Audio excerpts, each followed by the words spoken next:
Come on, you can do it. Just a few more steps. That's it, almost there.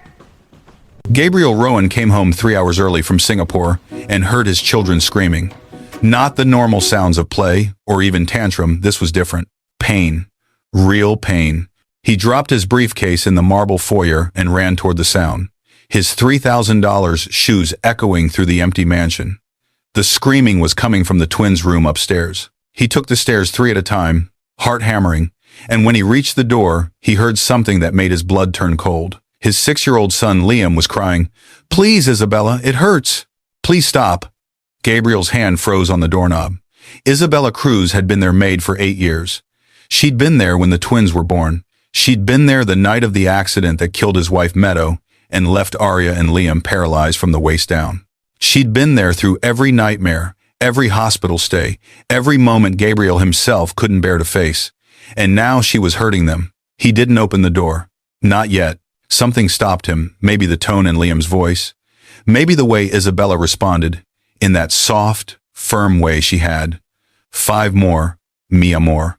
You can do this. I know it hurts. 5 more. Gabriel backed away from the door and pulled out his phone. His hands were shaking. He called his head of security, a former FBI agent named David Chen. "I need cameras," Gabriel said, his voice barely above a whisper. "Every room. I need to know what's happening when I'm not here." David didn't ask questions. By the next afternoon, the entire house was wired. Hidden cameras in the living room, the playroom, the twins' bedroom, the hallways, audio and video, everything. Gabriel told himself he was protecting his children. He told himself he was being a responsible father. But deep down, in a place he didn't want to look, he knew the truth. He hadn't protected them 3 years ago when he'd been driving too fast in the rain. He hadn't protected them when the semi-truck ran the light and he swerved and the car flipped and Meadow died on impact and the twins' spines shattered. He'd walked away with cuts and bruises while his family was destroyed. So he did what he always did. He threw money at the problem. 17 of the world's top specialists, Johns Hopkins, Mayo Clinic, a team from Switzerland that charged $50,000 just for the consultation. They all said the same thing: complete spinal cord injury, T12. The twins would never walk again. Accept it, move forward, install the ramps, buy the specialized wheelchairs, hire the round-the-clock care. Gabriel did all of that. He turned their home into something from a medical catalog: ceiling lifts, roll-in showers, automated doors. He wrote checks that would have bought small countries. And then he went back to work. 16-hour days at his tech company, sleeping in his office, business trips to Singapore, Tokyo, London, Dubai. Anywhere that wasn't the house where his children sat in wheelchairs and reminded him of what he'd done. Isabella Cruz became everything. She fed the twins, bathed them, dressed them, read to them, played with them, tucked them in. She was their mother in every way that mattered because Gabriel couldn't bear to be their father. But now she was hurting them. Gabriel sat in his home office with the door locked and pulled up the camera feeds on his laptop. He'd been traveling for 3 days. 72 hours of footage waited for him. He started with yesterday afternoon. The timestamp read 2:47 p.m. The twins' bedroom. Isabella entered the frame, carrying what looked like medical equipment parallel bars, the kind used in physical therapy. Arya and Liam were on the floor on a padded mat. They looked tired. Isabella knelt beside Liam and said something Gabriel couldn't quite hear. Then she took his hands and pulled him upright. Liam's face contorted in pain. His legs, those thin, atrophied legs that hadn't held weight in 3 years, were shaking. Isabella was forcing him to stand. "It hurts," Liam cried. "It hurts, Isabella, please." Isabella didn't stop. She held him upright, her face stern, almost cruel. 60 seconds, she said. "You can do 60 seconds. Liam was sobbing now, his whole body trembling. Gabriel's hands clenched into fists. He wanted to reach through the screen and pull her away from his son, but he kept watching. Isabella counted. 58, 59, 60. Then she lowered Liam back down and immediately pulled Arya up. The same thing, the little girl's face red with pain and effort, tears streaming down her cheeks. "I can't," Arya screamed. "Isabella, I can't." "You can," Isabella said, her voice hard as stone. "And you will." Gabriel watched 3 days of footage. Every afternoon, the same routine. Isabella forcing the children to stand, to stretch, to endure exercises that looked like torture. At one point, she used electrical stimulation pads on their legs, the kind used in physical therapy, but the twins were crying, begging her to take them off. Isabella's face never softened. She counted down the minutes like a drill sergeant. 5 more, 4 more, 3 more. You can do this. On the 3rd day of footage, Gabriel saw Isabella doing something that made him physically sick. She was manipulating Liam's legs, bending them at angles that looked wrong, pushing past the point where the boy was screaming. And through it all, Isabella's expression was cold, determined, almost cruel. Gabriel closed the laptop. His hands were shaking again. He'd seen enough. He called his lawyer first. I need you to draw up termination papers, immediate dismissal, and I want a restraining order. Then he called the police. I have evidence of child abuse, video evidence. I need someone here now. Then he got in his car and drove home at 90 miles per hour. It was 9 p.m. when he burst through the front door. The house was quiet, too quiet. He heard voices upstairs. The twins' room. Gabriel took the stairs like a man possessed and threw open the door without knocking. Isabella was on the floor with Arya and Liam. The children were on the mat, mid-exercise. Isabella was on her knees beside them, her hands on Liam's legs. Everyone froze. Isabella's eyes went wide. The twins looked confused. Gabriel had his phone in his hand, his lawyer still on the line. Get away from my children, he said. His voice was shaking with rage. Mr. Rowan, Isabella started to stand. I've seen the footage, Gabriel cut her off. I've seen everything. The police are on their way. Isabella's face went white. No, you don't understand. I understand perfectly. You've been torturing them. I trusted you. I left my children with you, and you've been daddy. Stop. It was Arya. Her voice cut through the room like a knife. Gabriel froze. Arya never yelled. Neither of them did. Daddy, you're ruining it. Liam was crying now. Isabella was helping us. She was helping. Gabriel stared at his son. Helping you? I saw the cameras. She was hurting you. The room went silent. Isabella was standing now, tears streaming down her face. Not tears of fear, tears of frustration, exhaustion, heartbreak. She looked at Gabriel for a long moment, and when she spoke, her voice was quiet. Mr. Rowan, she said, before you call the police, before you do anything else, will you let me show you something? Gabriel's jaw was clenched so tight it hurt. Show me what? Isabella took a breath. Then she looked down at Liam. Stand up, mi amor, she said gently. Show your father. Gabriel was about to say it was impossible. That his son couldn't stand. That 17 specialists had told him so. That 3 years in a wheelchair meant the case was closed. But before he could speak, Liam reached up and took Isabella's hands. And then, impossibly, devastatingly, beautifully, Liam stood. His legs were shaking. His face was strained with effort, but he was bearing his own weight.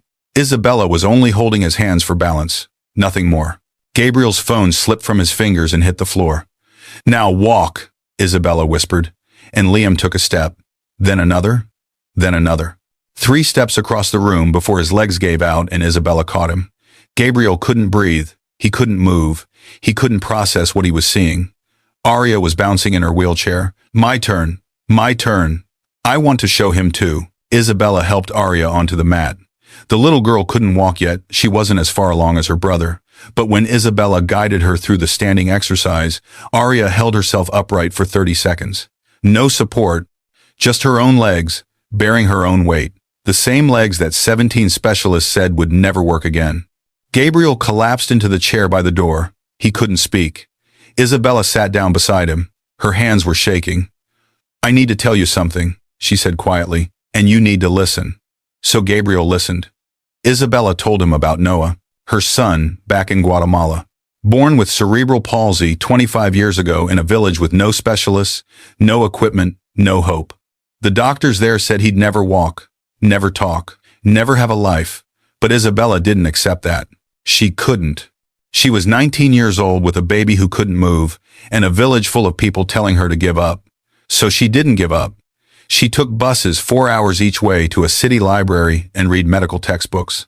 She learned about neuroplasticity, about muscle stimulation, about aggressive physical therapy for pediatric patients. She created exercises from diagrams in books. She pushed Noah when everyone said she was cruel, when they said she was torturing him, when they said she couldn't accept God's will. And slowly, impossibly, Noah got better. He went from completely bedridden to sitting up, from sitting to standing with braces, from standing to taking steps. It took years, it was painful, but it worked. Noah lived to 19, he could walk with assistance, he could talk, he had a life, and then he died. Not from cerebral palsy, from an infection their rural clinic couldn't treat. Isabella held her son as he died and heard him say, "Mama, did I do good?" She left Guatemala after that, came to America with nothing, became a maid because it was work she could find. She never told anyone about Noah. The grief was too deep, too raw. Until she met Arya and Liam. 6 months ago, Isabella said, I was giving Liam a bath. I touched his calf and his toes moved. Just a little. Just a flex. The doctor said complete injury. No communication between brain and legs. But I saw movement. She called every hospital in the state, explained what she'd seen. Most hung up on her immediately. She was a maid, not a doctor. One neurologist agreed to look at the scans. He said, possible incomplete injury, but unlikely to matter at this stage. The window has closed. Isabella didn't believe him. She researched late into every night after the twins were asleep. She found studies from Europe and Asia about aggressive physical therapy for pediatric incomplete spinal injuries. Experimental, controversial, often painful, but with success rates higher than zero, which was what the twins had now. I knew if I asked you, Isabella said, looking at Gabriel, you would say no. You would say it's false hope. You would protect them from the pain. But Mr. Rowan, sometimes love means letting them hurt so they can heal. Gabriel was crying now, tears running down his face like rivers. Isabella kept talking. She told him about buying the equipment with her entire $800 a month salary, about sleeping in the laundry room for 3 weeks because she had no money for rent, about eating crackers and leftover food from the kitchen, about sending nothing to her sister Maria in Guatemala, Maria, who had cancer, who needed $600 a month for treatment. Everything I had went to your children, Isabella said, because they needed to walk more than I needed anything else. Gabriel looked at the parallel bars in the corner, the resistance bands, the medical textbooks stacked on Isabella's nightstand, equipment he'd never noticed, a woman he'd never really seen.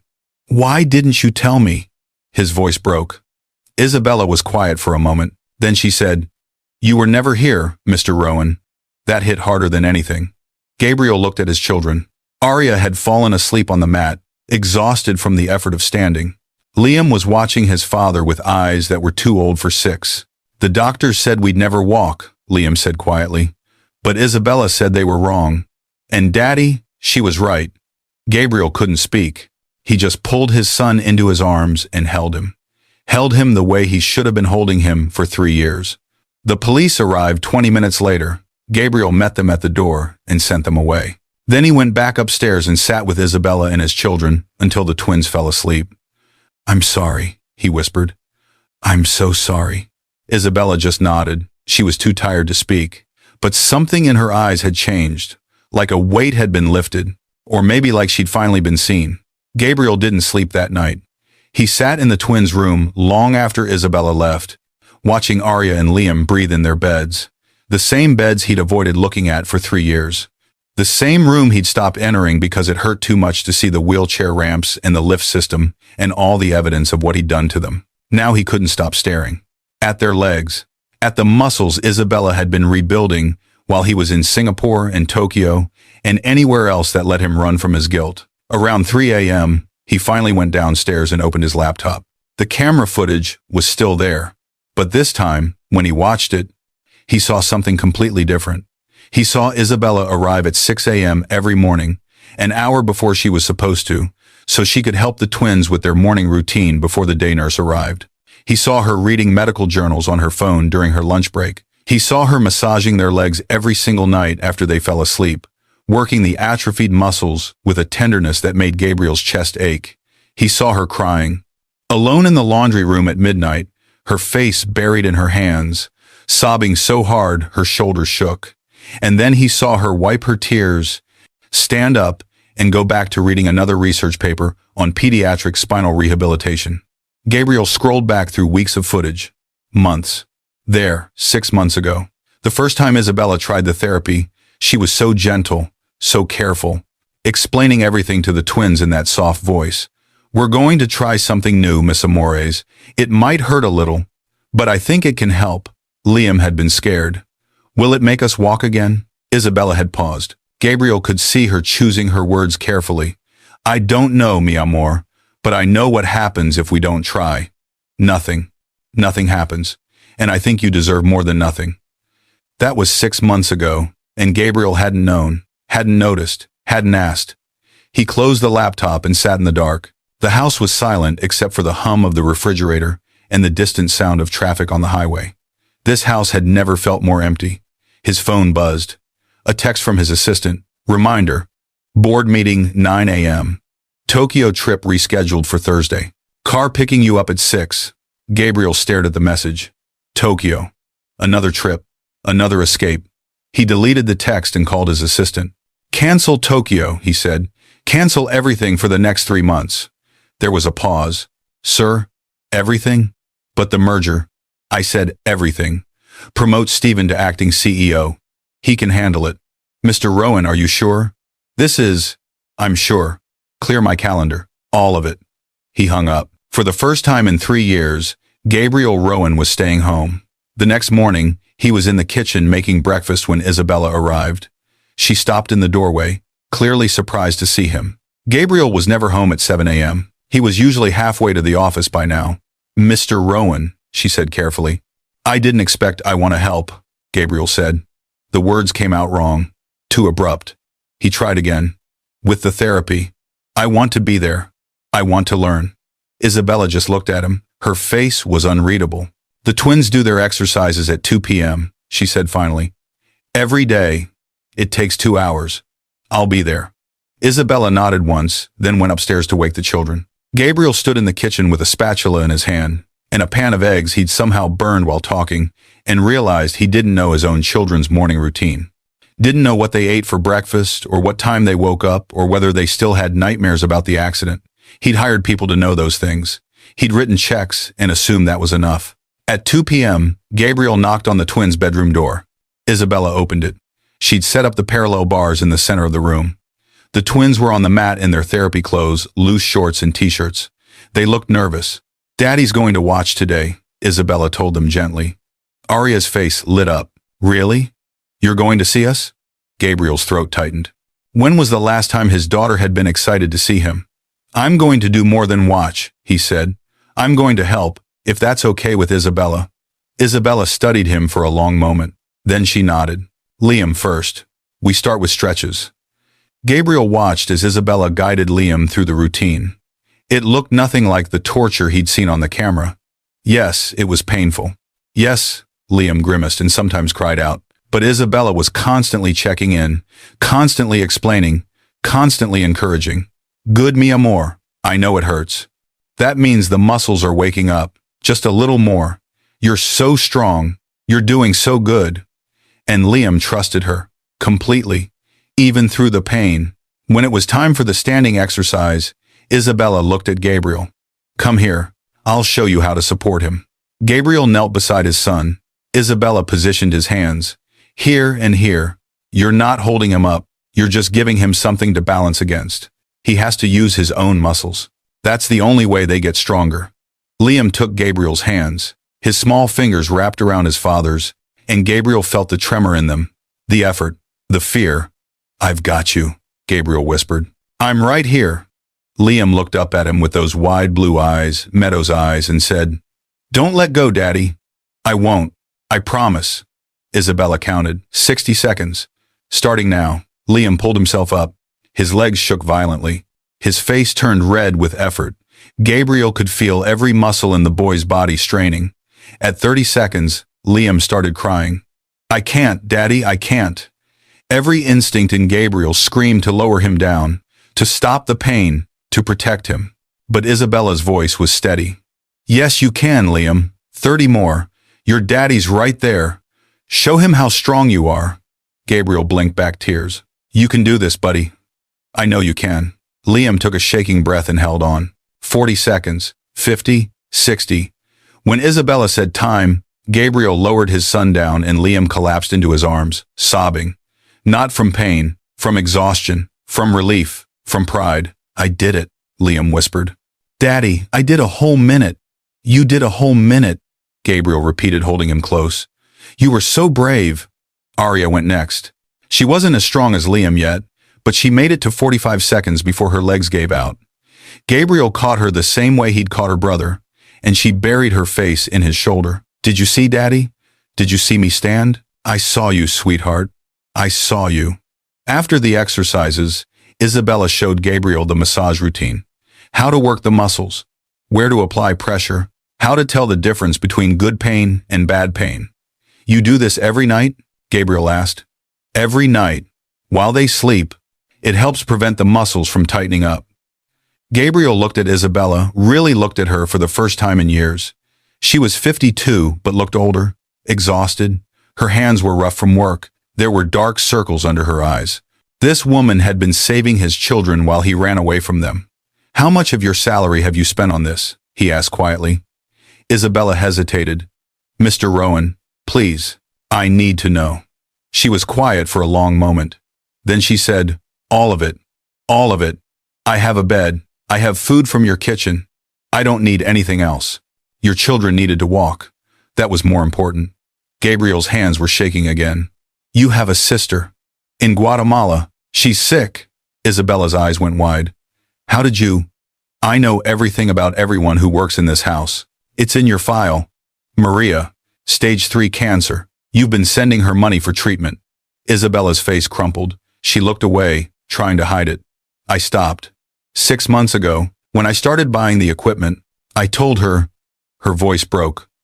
I told her I lost my job, that I'd send money again soon. She said it was okay. She said not to worry. But Mr. Rowan, she's dying, and I chose your children over my sister. I chose. She couldn't finish. She was crying now, the tears she'd been holding back for 6 months, finally breaking free. Gabriel pulled out his phone and made a call. Dr. Richard Chen. Yes, this is Gabriel Rowan. I need you to contact a patient in Guatemala. Maria Cruz, stage 3, cancer. I want her transferred to Johns Hopkins immediately. Full treatment, all expenses covered. I'll send the wire transfer today. No, not tomorrow. Today. Now. Thank you. He ended the call and looked at Isabella. She was staring at him, tears streaming down her face. Mr. Rowan, I can't. You can, and you will. She'll be here by Friday. The best oncologist in the country, whatever she needs. Isabella collapsed into a chair, her hands over her face, sobbing. The twins, who'd been quiet this whole time, looked confused. Why is Isabella crying? Arya asked. Gabriel knelt down beside his daughter. Sometimes people cry when they're happy, sweetheart. Sometimes people cry when something really, really good happens after something really, really hard. Liam leaned against Isabella's chair. Are you happy, Isabella? Isabella pulled him close, still crying, and nodded. Yes, mi amor, I'm happy. That night, after the twins were asleep, Gabriel found Isabella in the kitchen. She was making tea, her hands still trembling. I need to tell you something, Gabriel said. Isabella turned to face him. I've been a terrible father, he continued. I've been running from my guilt for 3 years. I blame myself for the accident. I couldn't look at them without seeing what I'd done, so I didn't look. I wrote checks and hired people, and told myself I was providing, but I was just hiding.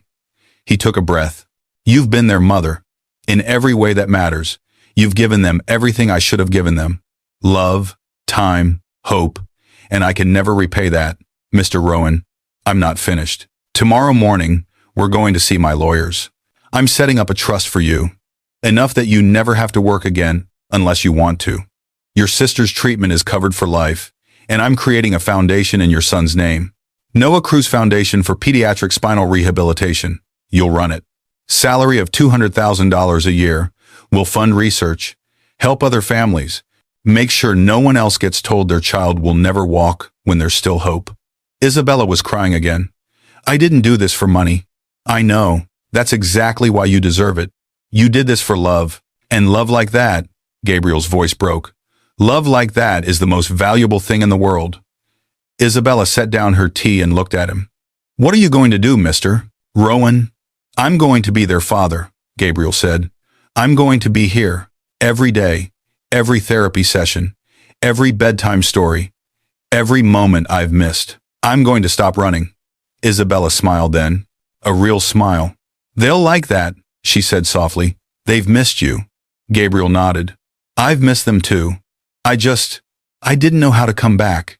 You just did, Isabella said. And for the first time in 3 years, Gabriel felt like maybe, just maybe, he could forgive himself for the accident, because his children were going to walk again.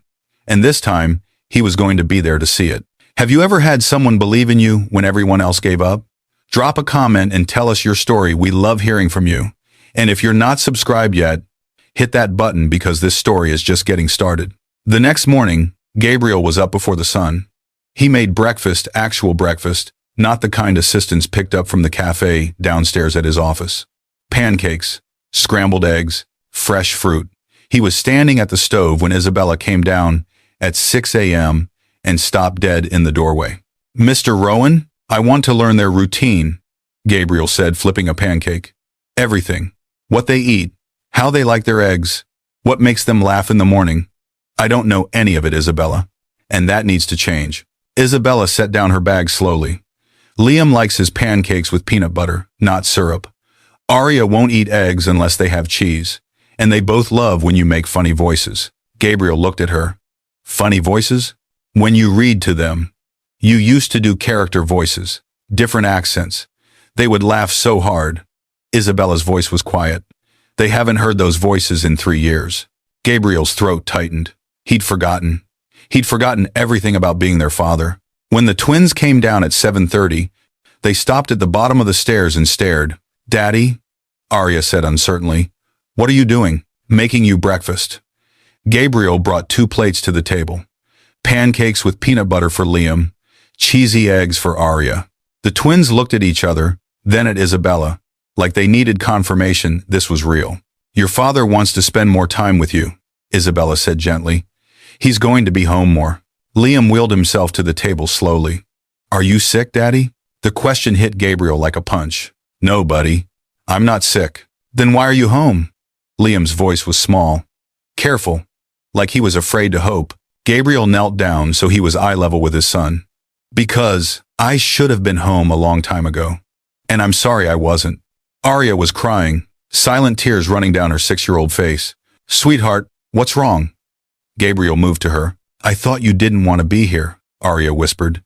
I thought you stayed away because of us, because we can't walk and we're broken and we remind you of Mommy dying. Gabriel felt something crack open in his chest. He pulled both twins close, holding them while they cried. You're not broken. You hear me? You are not broken. And I didn't stay away because of you. I stayed away because I was ashamed of myself, because I was the one driving that night, because I couldn't forgive myself for what happened. But that's my problem, not yours, and I should never have made you feel like it was your fault. They sat there on the kitchen floor for a long time. The pancakes got cold, the eggs got rubbery. Gabriel didn't care. Isabella watched from the doorway, wiping her own tears, and for the first time since the accident, the house felt like a home again. Over the next few weeks, Gabriel learned what it meant to be a father. He learned that Liam had nightmares 3 times a week about the accident, that he woke up crying, convinced he'd killed his mother because he'd asked to go to the party that night. Gabriel started sleeping in the twins' room, on a cot between their beds, so he could be there when Liam woke up screaming. He learned that Arya was terrified of cars, that she hadn't been outside the house in 2 years because the sound of traffic made her panic. Gabriel started sitting with her by the window every evening, helping her breathe through the fear, showing her that cars passing by didn't mean danger was coming. He learned that both twins thought they were a burden, that they'd heard the nurses talking about how expensive their care was, that they'd heard Gabriel on phone calls discussing the situation with his kids like they were a problem to manage. We cost too much, Liam said one night during therapy. He said it matter-of-factly, like he was talking about the weather. The nurses say we're very expensive. Gabriel stopped mid-stretch. Who said that? Miss Jennifer. She was talking to Miss Carol in the hallway. She said we cost more than her whole year's salary. Gabriel looked at Isabella. She nodded slightly. She'd heard it too. The next day, both nurses were gone. Gabriel sat the new staff down personally and said, "If I ever hear you discuss my children like they're a financial burden, you're fired immediately. They are not a cost. They are not a situation. They are my children. Am I clear?" They were very clear. Gabriel also learned about the therapy. The real therapy. Not just what he saw in the 2-hour sessions, but everything Isabella had been doing. The research she'd compiled. Hundreds of pages. Studies from Germany about intensive locomotor training. Papers from Japan about nerve stimulation techniques. Case reports from Israel about children with incomplete spinal injuries who'd regained function years after conventional medicine said it was impossible. "Did you show this to the doctors?" Gabriel asked, flipping through the binder Isabella had made. "I tried," Isabella said quietly. 6 months ago, I called Dr. Raymond Chen, the neurologist who said the twins would never walk. "What did he say?" Isabella looked down. "He said I was delusional. He said I was a maid, not a medical professional, and I had no business questioning his diagnosis. He said if I continued with unapproved therapies, he would report me to Child Protective Services for abuse." Gabriel's jaw clenched. "He threatened you." "He was protecting his reputation, Mr. Rowan. If I was right, it meant he was wrong. It meant he'd told a family to give up when there was still hope. What do you think that does to a doctor's career?" Gabriel picked up his phone. "What are you doing?" Isabella asked. "Calling Dr. Chen." "Mr. Rowan, please don't." Gabriel held up a hand. The phone rang twice before a receptionist answered. "Dr. Chen's office." "This is Gabriel Rowan. I need to speak with Dr. Chen immediately." There was a pause. Gabriel Rowan's name tended to have that effect. "One moment, Mr. Rowan." 30 seconds later, Dr. Chen's smooth voice came on the line. "Gabriel, how are you? How are the twins?" "Walking," Gabriel said flatly. Silence. "I'm sorry, Doctor," Chen said carefully. "My son took 5 steps yesterday, unassisted. My daughter stood for 90 seconds. They're incomplete spinal injuries, the ones you said didn't matter, are responding to therapy. Aggressive physical therapy. The kind Isabella Cruz tried to tell you about 6 months ago." More silence. "Gabriel, I don't know what you think you saw, but I have it on video. Would you like me to send it to you? Or would you prefer I send it to the medical board, along with the recordings of you threatening my employee with false child abuse charges because she questioned your diagnosis?" Dr. Chen's voice changed. Got harder. "I gave you the best medical advice based on the information available. Complete spinal cord injuries. Were incomplete. Isabella saw it. 6 months ago, she tried to tell you, and you dismissed her because she's a maid." Gabriel's voice was ice. "How many other families have you told to give up? How many other children could be walking right now if you'd listened? This is highly irregular. You're done with my family. Don't call. Don't send bills. Don't contact us ever again. And Dr. Chen, I'm funding a study, a major study, on pediatric incomplete spinal injuries and the failure of standard diagnostic protocols to identify them. I'm going to make very sure the medical community knows that sometimes the person who sees the truth isn't the one with the degree on the wall." Gabriel hung up. Isabella was staring at him. "Mr. Rowan, you didn't have to." "Yes, I did. He tried to have you arrested for saving my children. He dismissed you because of your job title, because you're not rich, because you're not important enough to listen to." Gabriel's hands were shaking with anger. "People like him are why my kids have spent 3 years in wheelchairs when they didn't have to." Isabella was quiet for a moment. Then she said, "It's not just him, Mr. Rowan. It's the whole system. Do you know how much insurance companies pay for wheelchairs and equipment and long-term care? Millions over a lifetime. And do you know how much they pay for aggressive rehabilitation therapy that might actually work?" Gabriel looked at her. "Nothing," Isabella said. "They call it experimental. Unproven. They deny coverage. Because managing disability is profitable. Curing it is not." Gabriel felt something cold settle in his stomach. "That's why no one's studying this." "That's why no one's studying this," Isabella confirmed. "There's no money in it. A child who walks is a child who doesn't need a $40,000 wheelchair, doesn't need a modified van, doesn't need lifelong medical management. The system profits from their disability, Mr. Rowan. Not from their healing." Gabriel stood up and walked to the window. Outside, his massive lawn stretched toward the tree line, perfectly manicured, beautiful, empty. He'd spent 3 years buying things, ramps, lifts, equipment, writing checks to specialists who'd given up, funding a system that had no interest in actually helping his children. And the woman who did help them, who spent every penny she had, who sacrificed her own sister's cancer treatment, who worked herself to exhaustion, that woman made $800 a month. I'm going to change that, Gabriel said quietly. Mr. Rowan? He turned to face Isabella. The foundation. It's not just going to fund research. It's going to expose what's happening. Why doctors dismiss caregivers. Why insurance companies deny treatment. Why children stay in wheelchairs when they don't have to. Gabriel pulled out his phone and called his lawyer. Richard, I need you to set up a meeting with every major news outlet, and I need you to contact the medical board. I'm going public with the twins' story. All of it. The misdiagnosis, the threats against Isabella, the system that profits from managing disability instead of curing it. Gabriel, are you sure?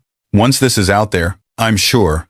My children are walking because one woman refused to accept what 17 doctors told her. And I'm going to make damn sure everyone knows it. He hung up and looked at Isabella. You saved my children, he said. Now we're going to save others. Isabella smiled. We, Gabriel confirmed. You're not a maid anymore, Isabella. You're the director of the Noah Cruz Foundation. And together, we're going to make sure no family has to fight this fight alone. For the first time since Noah died, Isabella felt like his life had meant something. Like his struggle hadn't been for nothing. And somewhere in Guatemala, Maria Cruz was being loaded onto a private medical jet bound for Johns Hopkins, wondering why a billionaire she'd never met was saving her life. The answer was simple. Because her sister had saved his children, and Gabriel Rowan was finally learning what it meant to see the people who'd been invisible all along. If this story is touching your heart, we'd love to hear from you in the comments. Have you ever been underestimated because of your job or where you came from? Your story matters to us. And don't forget to subscribe, this journey is far from over. The next morning, Gabriel was up before the sun. He made breakfast, actual breakfast, not the kind assistants picked up from the cafe downstairs at his office. Pancakes, scrambled eggs, fresh fruit. He was standing at the stove when Isabella came down at 6 a.m. and stopped dead in the doorway. Mr. Rowan, I want to learn their routine, Gabriel said, flipping a pancake. Everything. What they eat. How they like their eggs. What makes them laugh in the morning? I don't know any of it, Isabella, and that needs to change. Isabella set down her bag slowly. Liam likes his pancakes with peanut butter, not syrup. Arya won't eat eggs unless they have cheese, and they both love when you make funny voices. Gabriel looked at her. Funny voices? When you read to them, you used to do character voices, different accents. They would laugh so hard. Isabella's voice was quiet. They haven't heard those voices in 3 years. Gabriel's throat tightened. He'd forgotten. He'd forgotten everything about being their father. When the twins came down at 7:30, they stopped at the bottom of the stairs and stared. Daddy, Arya said uncertainly, what are you doing? Making you breakfast. Gabriel brought 2 plates to the table. Pancakes with peanut butter for Liam. Cheesy eggs for Arya. The twins looked at each other, then at Isabella, like they needed confirmation this was real. Your father wants to spend more time with you, Isabella said gently. He's going to be home more. Liam wheeled himself to the table slowly. Are you sick, Daddy? The question hit Gabriel like a punch. No, buddy, I'm not sick. Then why are you home? Liam's voice was small, careful, like he was afraid to hope. Gabriel knelt down so he was eye level with his son. Because I should have been home a long time ago. And I'm sorry I wasn't. Arya was crying, silent tears running down her 6-year-old face. Sweetheart, what's wrong? Gabriel moved to her. I thought you didn't want to be here, Arya whispered. I thought you stayed away because of us. Because we can't walk, and we're broken, and we remind you of Mommy dying. Gabriel felt something crack open in his chest. He pulled both twins close, holding them while they cried. You're not broken. You hear me? You are not broken. And I didn't stay away because of you. I stayed away because I was ashamed of myself. Because I was the one driving that night. Because I couldn't forgive myself for what happened. But that's my problem, not yours. And I should never have made you feel like it was your fault. They sat there on the kitchen floor for a long time. The pancakes got cold. The eggs got rubbery. Gabriel didn't care. Isabella watched from the doorway, wiping her own tears, and for the first time since the accident, the house felt like a home again.